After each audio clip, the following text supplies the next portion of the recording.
दुनिया की तमाम छोटी और बड़ी खबरों के लिए हमारे चैनल को सब्सक्राइब करना न भूलें और बेल का बटन जरूर दबाएं।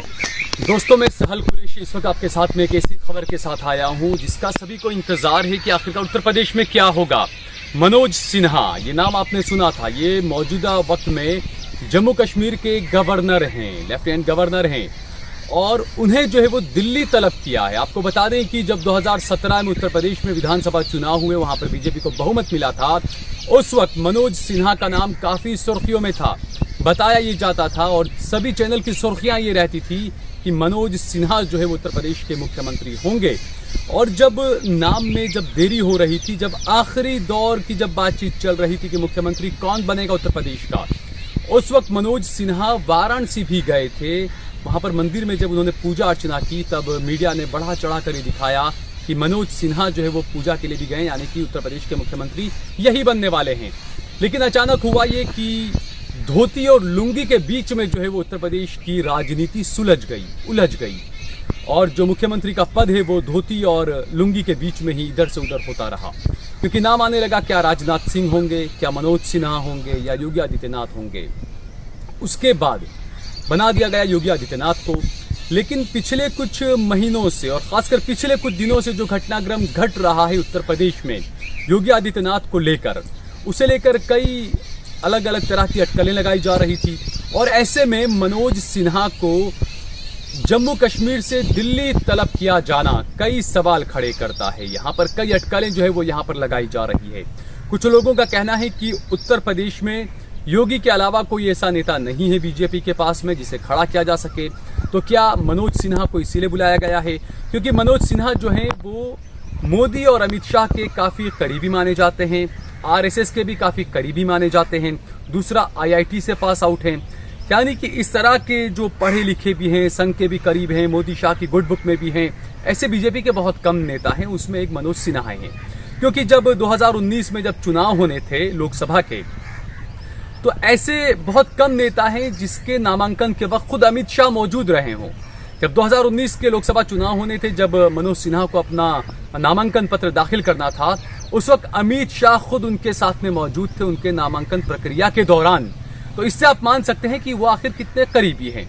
वो बात अलग है कि 2017 में योगी जो है वो रेस में आगे निकल गए। वो किस तरीके से आगे निकले, क्या बात उन्होंने मोदी शाह से की, इसको लेकर हमेशा से सवाल उठते रहते हैं, कयास लगाए जाते रहते हैं।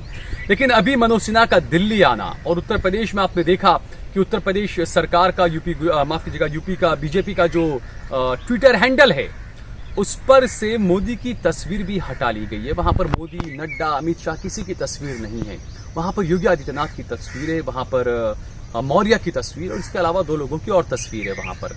लेकिन जो मोदी, हालांकि ट्विटर हैंडल पर जो प्रोफाइल फोटो है, जो कवर फोटो है, वहां पर आप देख सकते हैं कि जो मोदी का नारा था, सबका साथ, सबका विश्वास, सबका विकास, ये नारा अब भी वहां पर है। लेकिन मोदी की तस्वीर वहां पर नहीं है। क्योंकि हम देख सकते हैं कि हिमाचल प्रदेश का बीजेपी का ट्विटर हैंडल हो, अरुणाचल प्रदेश का ट्विटर हैंडल हो बीजेपी का, गुजरात का ट्विटर हैंडल हो बीजेपी का, हर जगह आपको मोदी की तस्वीर जरूर लगती है। लेकिन उत्तर प्रदेश में मोदी की तस्वीर हट चुकी है ट्विटर हैंडल से। ये सीधा इशारा कर रहा है कि मोदी, योगी और अमित शाह में इनमें जो है वो जबरदस्त दरारें पैदा हो रही। एक तरफ अमित शाह और मोदी हैं, दूसरी तरफ योगी हैं। क्योंकि ये कहा जाता है कि क्या मोदी और अमित शाह से ज्यादा तरजीह जो है वो संघ जो है वो क्या योगी आदित्यनाथ को देगा। राजनाथ सिंह बिल्कुल खामोश हैं, चैप्टर में कहीं नहीं है। लेकिन बीजेपी ने पिछले दिनों ये करके दिखाया था कि कोई चैप्टर में होता ही नहीं है, किसी का नाम नहीं होता, अचानक उनको मुख्यमंत्री या गवर्नर बना दिया जाता है। तो इसमें भी ये माना जा रहा है कि क्या राजनाथ सिंह खामोश हैं। जिस तरीके से मनोज सिन्हा को लाया गया, बुलाया गया, दिल्ली तलब किया गया, अचानक उनको जब दिल्ली तलब किया गया तो बताया जाता है कि गवर्नर के जो लोग हैं उन्हें भी, गवर्नर हाउस के जो लोग हैं उन्हें भी नहीं पता था कि इनका दिल्ली दौरा होना है और ऐसे में उनका दिल्ली दौरा हुआ।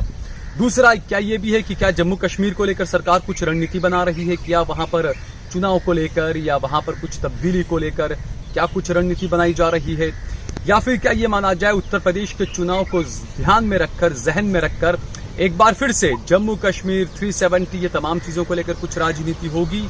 ये कई सवाल खड़े करते हैं। दूसरा ये कि क्या जम्मू कश्मीर को लेकर एक बार फिर से राजनीति होगी, क्योंकि यूपी में चुनाव है और यूपी में ये सभी को पता है कि बीजेपी के पास में कोई भी ऐसा मुद्दा नहीं है जिसको लेकर वो चुनाव में जा सके। या योगी आदित्यनाथ की बात करें, उनके पास भी कोई ऐसा मुद्दा नहीं है, मोदी शाह के पास भी ऐसा कोई मुद्दा नहीं है जिसको लेकर वो यूपी की जनता के बीच में जाए और ये बात बताए। गंगा साफ सफाई नहीं हुई, लोगों के अकाउंट में 15 लाख रुपया नहीं आया, रोजगार लोगों को नहीं मिला, उल्टा हमने देखा कि गंगा में किस तरीके से लाशें बह रही थी। तो लोग जो है वो नाराज हैं। और जिस हिंदुत्व के नाम पर राजनीति करते हैं मोदी, योगी और अमित शाह, वो हिंदू जो है वो खुद योगी, मोदी, अमित शाह से नाराज है। जिस तरीके से गंगा घाट पर हमने देखा कि किस तरीके से लाशें पड़ी हुई थी, शमशानों में लाशें पड़ी हुई थी, उत्तर प्रदेश में लखनऊ में कई जगहों पर जो वो सड़कों के किनारों पर लाशें जलाई जा रही थी। तो इसलिए जो है वो सवाल उठना लाजमी है कि बीजेपी के पास में कोई मुद्दा तो है नहीं उत्तर प्रदेश के लिए। तो ऐसे में क्या करेगी अब बीजेपी? अगर योगी के नाम पर लड़ते हैं तो योगी क्या करेंगे, मोदी के नाम पर लड़ते हैं तो मोदी क्या करेंगे? दो अलग अलग खेमे में बीजेपी बंट रही है। कुछ लोगों का कहना है कि मोदी को लेकर नाराजगी ज्यादा है, एंटी इनकम्बेंसी जो है वो मोदी के खिलाफ है, इस वजह से योगी आदित्यनाथ के नाम को आगे रखकर जो है वो लड़ना चाहिए और इसीलिए मोदी के फोटो हटा दिए गए हैं। जबकि कुछ लोगों का ये कहना है कि योगी को लेकर नाराजगी ज्यादा है, योगी से उत्तर प्रदेश ने जो चीजें मांगी थी, जो चीजों का लोगों को ख्वाहिश थी, जो चीजों की लोगों को उम्मीद थी, वो जो है वो योगी पूरी नहीं कर पाए हैं। हमने देखा था पिछले दिनों जब राजस्थान में चुनाव हुआ था तो ये नारा भी आया था, महारानी तेरी खैर नहीं, मोदी से कोई बेर नहीं, यानी कि महारानी को उन्होंने हरवा दिया था और मोदी को वोट दिया था लोकसभा में। तो ये जो है वो क्या उत्तर प्रदेश में भी ऐसा कुछ होगा कि योगी को वोट मिलेगा, मोदी को नहीं मिलेगा, या मोदी को वोट मिलेगा, योगी को नहीं मिलेगा? तो इसीलिए जो है वो भाजपा खुद जो है वो पसोपेश में है कि क्या योगी आदित्यनाथ को आगे लाकर चुनाव लड़ा जाए या किसी और चेहरे को लाया जाए। ये तमाम जो अटकलें, जो कयास लगाए जा रहे थे, उसी के बीच मनोज सिन्हा को जो है वो जब बुलाया गया दिल्ली तो कई सवाल फिर से उठने लगे, कई अटकलें फिर से लगाई जाने लगी। लोगों को यही लगने लगा, क्योंकि उस वक्त मनोज सिन्हा का नाम काफ़ी चल रहा था, काफ़ी छा रहा था। जब आखिर में दो नाम भी जब चल रहे थे, उसमें भी योगी आदित्यनाथ और मनोज सिन्हा का नाम चल रहा था कि इन दोनों में से कोई जो है वो मुख्यमंत्री बनेगा, लेकिन आदित्यनाथ बन गए। तो अब जो है वो क्या सत्ता परिवर्तन, क्या नेतृत्व परिवर्तन की कुछ बात होगी? हालांकि बीजेपी का एक दूसरा धड़ा है, वो ये कहता है कि नहीं, कोई नेतृत्व परिवर्तन नहीं होगा, योगी आदित्यनाथ ही मुख्यमंत्री रहेंगे और उन्हीं को लेकर बीजेपी आगे बढ़ेगी। लेकिन दूसरी तरफ जो है वो जिस तरीके से फोटो हटाए जा रहे हैं, मोदी अमित शाह के साथ में योगी की जो अनबन बताई जा रही है, ये तमाम चीजें कई सवाल खड़े कर रही है। और इसीलिए कहा जा रहा है कि क्या मनोज सिन्हा को लेकर एक बार फिर से उत्तर प्रदेश में प्रोजेक्ट करेगी बीजेपी? हालांकि ये बात अलग है कि 2019 का लोकसभा का चुनाव वो खुद हार गए थे। 2014 में जब मोदी लहर चल रही थी तब भी उनका जो वोटों से जीते थे वो महज 30-33 हज़ार वोट थे, जबकि बीजेपी के दूसरे कई नेता थे जो 2.5 लाख वोट से, 4 लाख वोट से जीते थे। लेकिन मनोज सिन्हा जो है वो महज 33 हज़ार वोटों से गाजीपुर से जीते थे। तो ऐसे में कई सवाल उठ रहे हैं कि क्या भाजपा के पास में कोई चेहरा नहीं है? आज तक जो राजनीति चल रही है उसमें यह कहा जाता था कि मोदी के सामने चेहरा कौन, मोदी के अलावा कौन, मोदी के सिवा कौन, बीजेपी में भी कौन, विपक्ष में भी कौन। तो यही सवाल अब उत्तर प्रदेश में भी उठ रहे हैं कि योगी के अलावा बीजेपी के पास में कौन सा चेहरा है? क्या बीजेपी वाकई में उत्तर प्रदेश में बिल्कुल पस्त पड़ रही है? क्या एक बार फिर से साइकिल और कांग्रेस वहां पर कुछ कमाल दिखा पाएंगे? ये सवाल उठ रहे हैं। लेकिन इन्हीं सबके बीच जैसा हमने कहा कि आखिर में ये सवाल सबसे बड़ा बन रहा है कि उत्तर प्रदेश में क्या योगी, अमित शाह और मोदी के बीच में सब कुछ सही नहीं चल रहा है? मनोज सिन्हा को अचानक दिल्ली क्यों बुलाया गया? ये तमाम चीज़ें जो है वो लोगों के जहन में अब घूम रही है। लेकिन ये बात तय है कि आने वाले जो 3 महीने होंगे वो काफ़ी राजनीति के लिहाज से काफ़ी उथल पुथल वाले होने वाले हैं। अगर आपको हमारा ये वीडियो पसंद आया हो तो इस पर कमेंट करिए, इसे लाइक करिए, इसे ज़्यादा से ज़्यादा शेयर करिए। अगर आपने हमारा चैनल देश लाइव सब्सक्राइब न किया हो तो हमारे चैनल को ज़रूर सब्सक्राइब करिए।